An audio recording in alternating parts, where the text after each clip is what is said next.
Did you think Ranked was bad in Season 13? After a few weeks had passed, everyone did. The Season 13 Ranked changes has to be the worst changes to Ranked in, well, ever.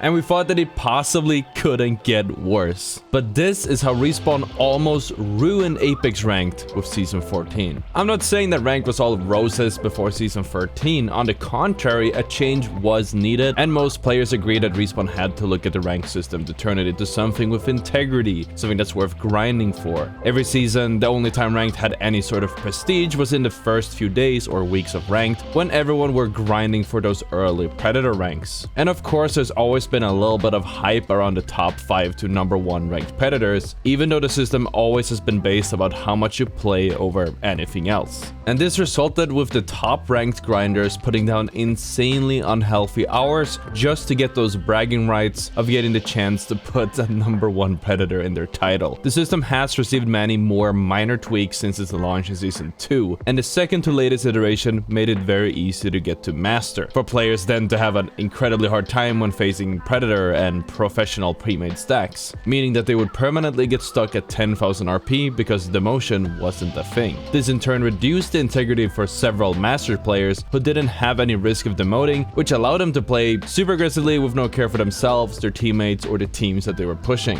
So if you could prevent this from happening, wouldn't that make Ranked more serious? Well, it's not as simple as that. But do you know what's simple? Hitting the like button on this video. Thank you.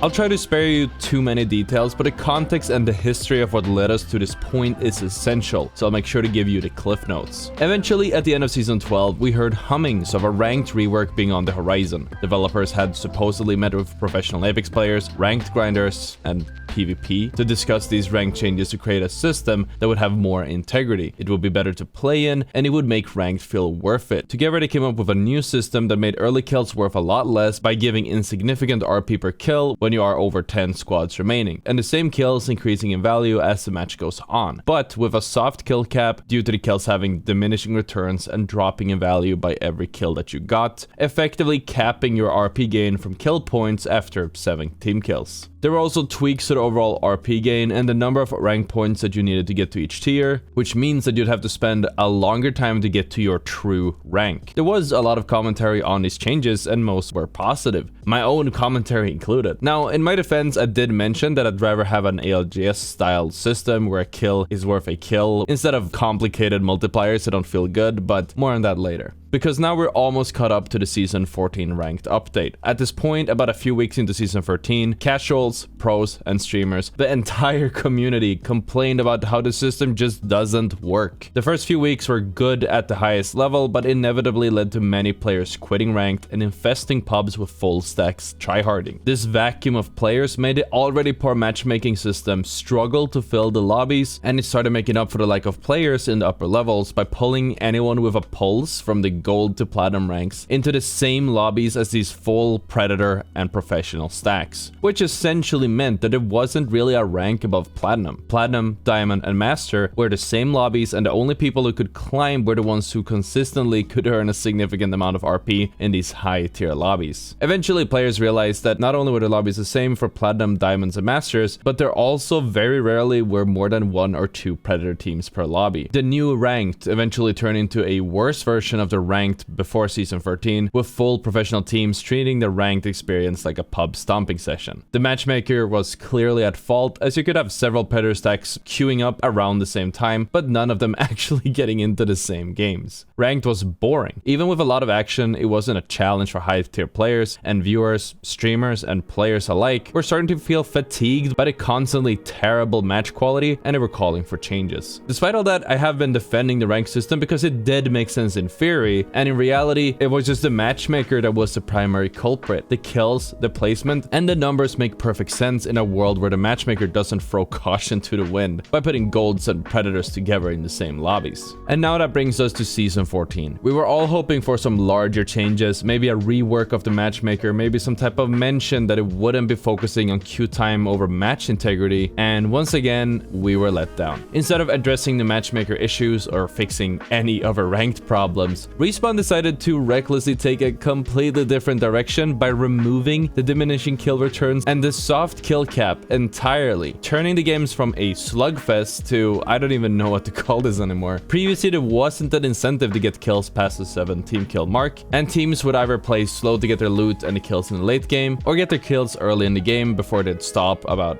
1 or 2 squad wipes later, so they can rotate into the late game. But now there's no cap, and the matchmaker was just as bad as it was. Some more hopeful people were assuming that the matchmaker was changed without actually being featured in the patch notes, but it turns out that wasn't the case. Essentially, these teams composed of full predators, streamers, and professional players got the thumbs up from Respawn to let loose on the lobbies and just run them down completely. And that's precisely what happened. Most of the lobbies in Predator ranked were dead by the end of the first ring, and the full pro stacks were treating every game as if they were casually stacking in public lobbies. Personally, I gave up on trying to find any semblance of enjoyment out of ranked around the first split of season 13, and I haven't touched ranked this season at all, hence all the background footage not being from my own stream. But do you know who enjoys these changers? Kill farmers, who abuse the fact that they can get infinite RP by simply respawning each other over and over again while giving each other kills. But that's besides the point. What is the solution to all of this? What could be changed to get us out of this horrible rank system that we have today? I sort of already hinted at it a few times, or maybe I even made it very clear. It's the matchmaking. And the only reason you wouldn't be knowing that by now is actually if you didn't hit the subscribe button previously, so I'm going to give you a chance to do it now. Thank you so much everyone who has subscribed so far. We're well on our way for 200,000 subscribers this year. Super excited about it. The matchmaking is a problem. We all know it has a lot of problems. And obviously before I move on with this video, I'd love to hear any thoughts and suggestions that you guys might have in the comments, just in case you think it's something else than the matchmaking. But the matchmaking seems to always want to favor fast matches over everything else. Yet it didn't look like Respawn wanted to change it, even though it should be kind of a simple thing to adjust. And we know this because they've done it in the past. In the last 3 years, we've seen ranked grinders speedrun into the upper tiers of ranked, only to realize that they are the only ones there, followed by them making a tweet, and then suddenly the queue times are just that much faster. These full teams that have been playing for 48 hours straight start finding lower level players that they can actually go up against. I feel that if you are a high level player, long queue times should be a given. Other games have long queue times, but people put up with it, like Overwatch or League of Legends. What's funny is that most pros and streamer, when asked, are all for the idea of having longer queue times to make ranked games feel more competitive. These aforementioned games do have features such as things to do while sitting in the queue, where you can play against bots, jump into a deathmatch, or enter the firing range in Overwatch, and I guess you can browse the web or do something when you're playing League. This is one of the features that I've actually suggested to Respawn in the past, and if you would want to see the other 10 things that would make the game a lot better, check out the video on the screen. Thank you so much for watching, and I'll see you all tomorrow.